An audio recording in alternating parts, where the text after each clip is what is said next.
Bem, na aula de hoje vamos ver o Santo Agostinho, né? Um dos filósofos medievais, patrístico.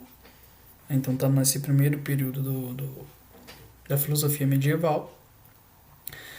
Em um dos primeiros que elabora aí um pensamento filosófico cristão.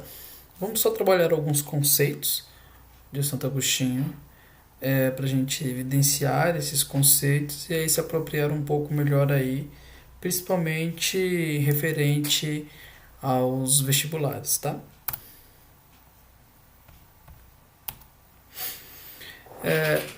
Nós temos uma ideia que o Santo Agostinho vai falar que é a anterioridade do amor, né? E o que isso significa, né? Então, anterior é aquilo que vem primeiro, certo? O amor para Santo Agostinho é Deus, ok?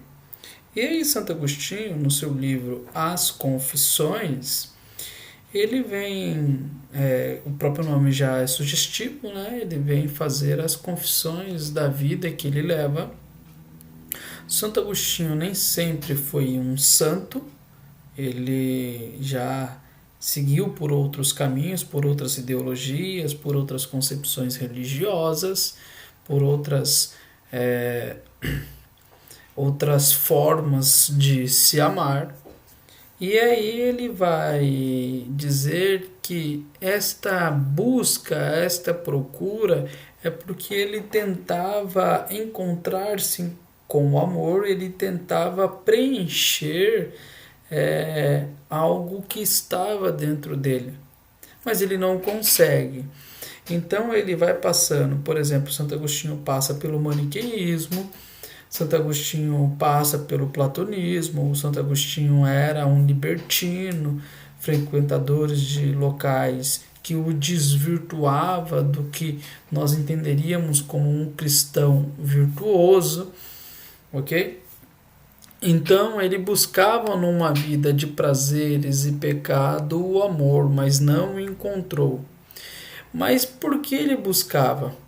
Porque ele já amava o amor, ele já queria que o amor estivesse com ele, ele já queria viver essa vida com amor, mas não vivia. E aí, nessa busca, ele tem várias experiências, mas num determinado momento ele encontra-se com o amor.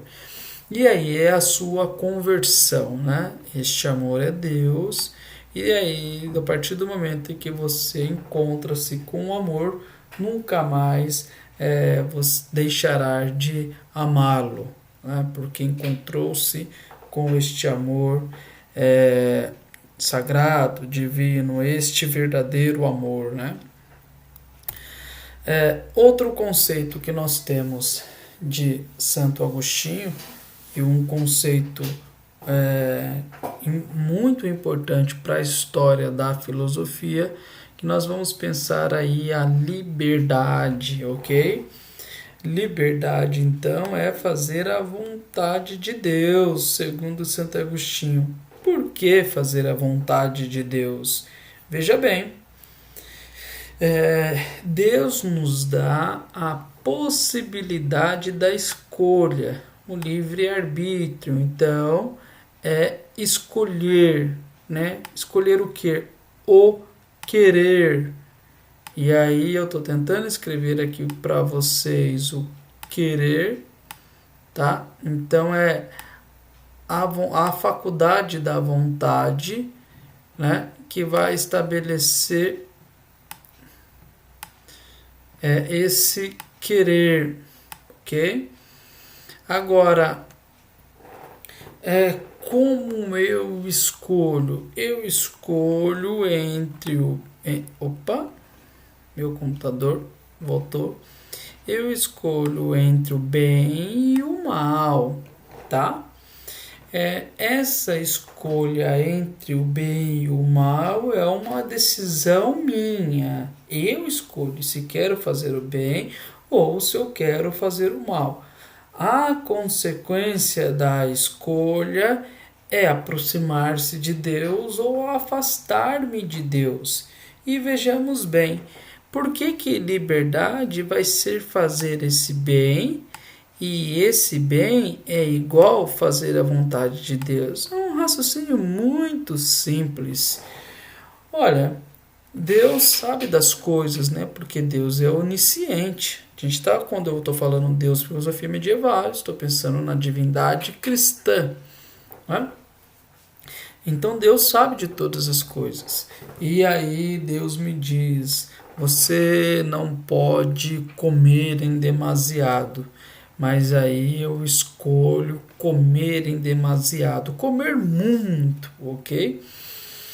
E isso, comer muito, é gula, então é um pecado. Isso não é fazer a vontade de Deus. E quando eu como muito,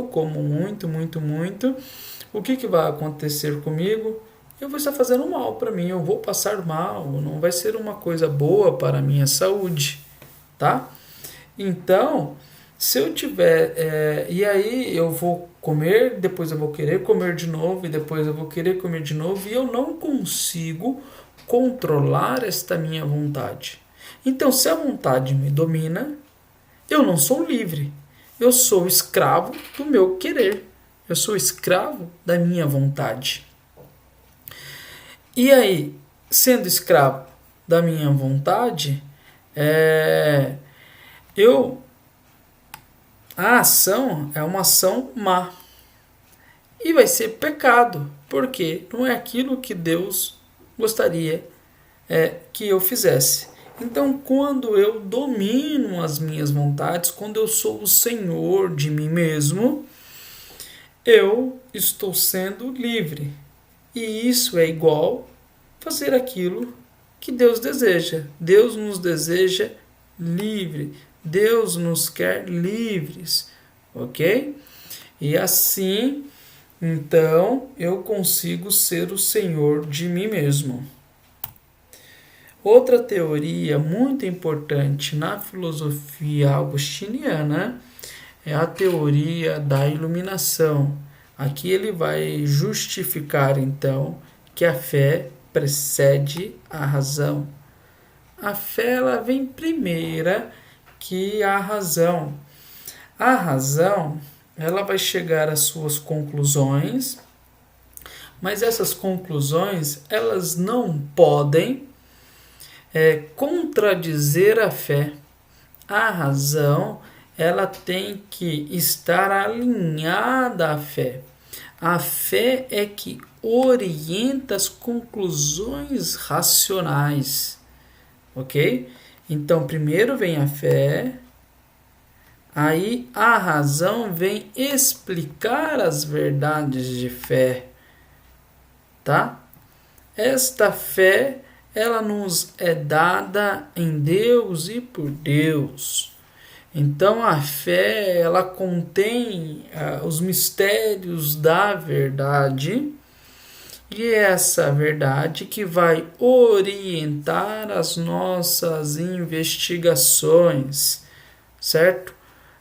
Então é ela que ilumina as nossas investigações humanas e o nosso conhecimento, ok? Outro conceito, outra ideia que Santo Agostinho discutiu foi a ideia de tempo, certo? Então, tinha uma pergunta que se fazia assim: o que Deus fazia antes da criação do mundo? Mas Deus, pensem comigo, Deus ele é eterno e infinito, e se ele é eterno, não existe antes.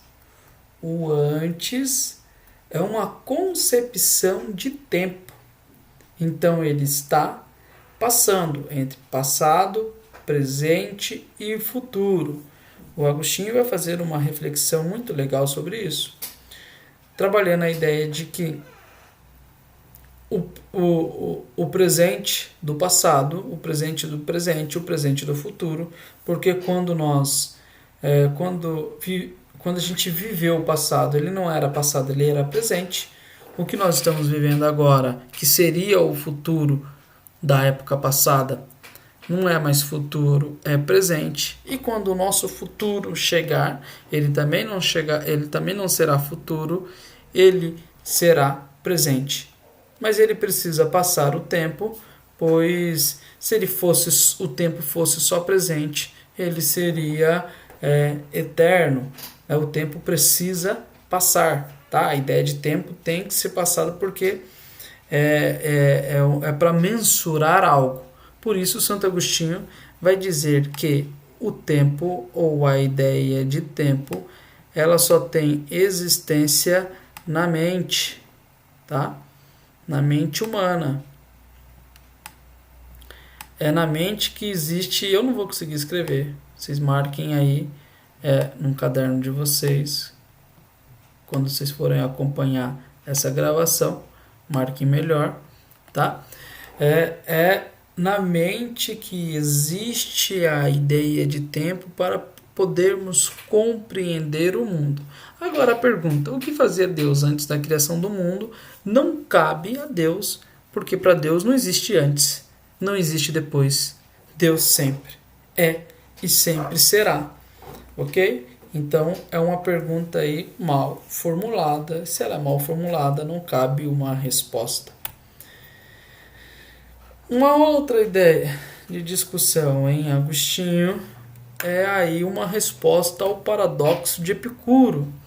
Epicuro afirmava que se o mal existe, Deus não existe. Por quê? Se Deus é onisciente, onipresente, onipotente, o mal iria eliminar a ideia de Deus. Porque se o mal existe, quem criou o mal? Deus. Se Deus criou o mal, porque Ele é o criador de todas as coisas. Se Ele criou o mal, Ele não é benevolente, tá? Se o mal existe e Ele sabe que o mal existe e não faz nada, Ele não é benevolente. Se Ele não faz nada porque Ele não pode, Ele não é onipotente. Entende? Então a ideia, esse paradoxo, vai dizer que a ideia da existência do mal enquanto uma existência real, um ente ou uma entidade, um ser, o mal enquanto um ser, a existência desse mal enquanto ser, ela elimina a ideia de Deus. Agostinho vai dizer que o mal não existe. O mal é simplesmente a ausência do bem. É quando eu decido não fazer a vontade de Deus, ou eu não consigo, por exemplo, ser o senhor de mim mesmo. Quando eu decido atender-me aos desejos e aos vícios, a viver essa vida, eu vou me afastando, ficando mais longe de Deus e da vontade de Deus. Isso é o mal, e não que seja uma entidade, um ente ou alguma coisa parecida assim como Deus, ok? Eu acho que dá para a gente ter algumas ideias sobre esse conteúdo. No mais, iremos nos falando. Abraço e até a próxima.